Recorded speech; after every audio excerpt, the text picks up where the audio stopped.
ಮಹದೇವಪುರ ಬೆಳ್ಳಂಡೂರು ಸರ್ಕಾರಿ ಉರ್ದು ಪ್ರಾಥಮಿಕ ಶಾಲೆಯಲ್ಲಿ 79ನೇ ಸ್ವಾತಂತ್ರ್ಯ ದಿನಾಚರಣೆಯನ್ನು ಸಂಭ್ರಮ ಸಡಗರದಿಂದ ಆಚರಿಸಲಾಯಿತು.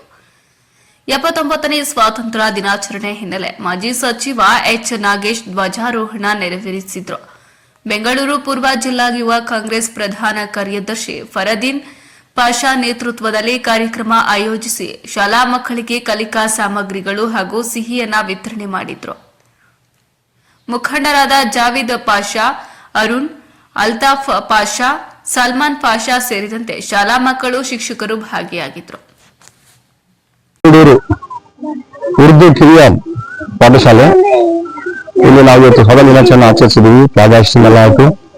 ಮಕ್ಕಳಿಗೆ ಬುಕ್ಸ್, ಪೆನ್ಸಿಲ್ಸ್ ಹಾಗೂ ಸ್ವೀಟ್ ಎಲ್ಲ ವಿತರಣೆ ಮಾಡಾಯಿತು. ಈಗ ಮಕ್ಕಳಿಗೆ ನಾನು ಆಗಲೇ ಭಾಷಣದಲ್ಲಿ ಹೇಳಿದ್ದೀನಿ, ನೀವೆಲ್ಲ ಹೋರಾಟ ಮಾಡಬೇಕು, ನಮ್ಮ ಸ್ವಾತಂತ್ರ್ಯ ಉಳಿಸ್ಕೋಬೇಕು. ಬ್ರಿಟಿಷ್ನವರು ನಮ್ಮನ್ನ 200 ವರ್ಷ ಕಾಲ ಆಳಿದ್ದಾರೆ. ಯಾವ ತರ ಅದು ಬ್ರಿಟಿಷ್ನವರು ಬಂದರು, ಇಲ್ಲಿ ಹೆಂಗ್ ದರ್ಬಾರ್ ಮಾಡಿದ್ರು, ಕೊನೆಗೆ ನಾವು ಹೋರಾಟ ಮಾಡಿ ನಮ್ಮ ಮಹಾತ್ಮ ಗಾಂಧಿ ಇರ್ಬೋದು, ನೆಹರು ಇರ್ಬೋದು, ವಲ್ಲಭಾಯ್ ಪಟೇಲ್ ಇರ್ಬೋದು, ಬಾಲಗಂಗಾಧರ್ ತಿಲಕ್ ಎಲ್ಲ ಸೇರಿ ಇವನ್ ಭಾಷೆ ಮುಖ್ಯ. ನೀವು ಯಾವುದೇ ಮೀಡಿಯಂ ಅಲ್ಲಿ ಓದಿದ್ರು ಕರ್ನಾಟಕದಲ್ಲಿ ಇದ್ಮೇಲೆ ಕನ್ನಡ ಕಲಿಬೇಕು ಅಂತ ನಮ್ಮ ಮಕ್ಕಳಿಗೆ ಇಷ್ಟು ಕಿವಿ ಮಾತು.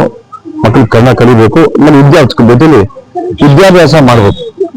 ಈ ಮೊಬೈಲ್ ಅದು ಇದು ಹೆಚ್ಚಿಗೆ ಬಳಸಬಾರ್ದು. ಅದನ್ನ ಹಾಳಾಗೋದು, ಅಡ್ಡದಾರಿಗೋದು ಬಹಳ ತಪ್ಪು. ಓದಿ ಚೆನ್ನಾಗಿ ವಿದ್ಯಾವಂತರಾಗಿ ನಿಮ್ಮ ತಂದೆ ತಾಯಿ ಒಳ್ಳೆ ಹೆಸರು ತಗೊಂಡ್ಬನ್ನಿ. ತಂದೆ ತಾಯಿ ಮಕ್ಕಳಿಗೆ ತಕ್ಕ ಮಕ್ಕಳಾಗಿ ನೀವು ಬದುಕಬೇಕು. ಸಮಾಜಕ್ಕೆ ಏನಾದರೂ ಒಂದು ಕೊಡುಗೆ ಕೊಡೋಂಥವ್ರು ಆಗ್ಬೇಕು ನೀವು ಮುಂದಿನ ದಿನದಲ್ಲಿ. ಅದಕ್ಕೊಂದೇ ದಾರಿ ಅಂದ್ರೆ ಬಂಡವಾಳ, ವಿದ್ಯಾಭ್ಯಾಸ. ಈ ಶಾಲೆಯಲ್ಲಿ ಓದೋ ಮಕ್ಕಳಿಗೆಲ್ಲ ಮುಂದೆ ಪ್ರಜ್ಞರ ಭವಿಷ್ಯ ಇದೆ ಅಂತ ಅನ್ಕೊಂಡಿದ್ದು ನಾನು. ವಾತಾವರಣ ಬಹಳ ಚೆನ್ನಾಗಿದೆ ಇಲ್ಲಿ. ಒಳ್ಳೆ ಇಂಥ ವಾತಾವರಣದಲ್ಲಿ ಓದಿದ ಮಕ್ಕಳಿಗೆ ಚೆನ್ನಾಗಿ ಬುದ್ಧಿನೂ ಬರುತ್ತೆ, ಚೆನ್ನಾಗಿ ನಾಲೆಡ್ಜು ಅವರು ಬರುತ್ತೆ, ಅಕ್ವೈರ್ ಮಾಡ್ಕೊಂತಾರೆ. ಹೀಗಾಗಿ ಮಕ್ಕಳ ನೀವು ಚೆನ್ನಾಗಿ ಓದೋದ್ರೆ ಗಮನ ಕೊಡಿ. ಮುಂದೆ ನೀವು ಡಾಕ್ಟರ್, ಇಂಜಿನಿಯರು, ಸೈಂಟಿಸ್ಟ್ ಏನಾದ್ರು ಒಂದು ಆಗ್ಬೇಕು. ಆಮೇಲೆ ಉಳಿದಿದ್ದು ಬೇರೆ. ಈ ರಾಜಕಾರಣಿ ಆಗ್ಬೇಕು ಅಂತ ಯಾರು ಓದಕ್ ಹೋಗಲ್ಲ.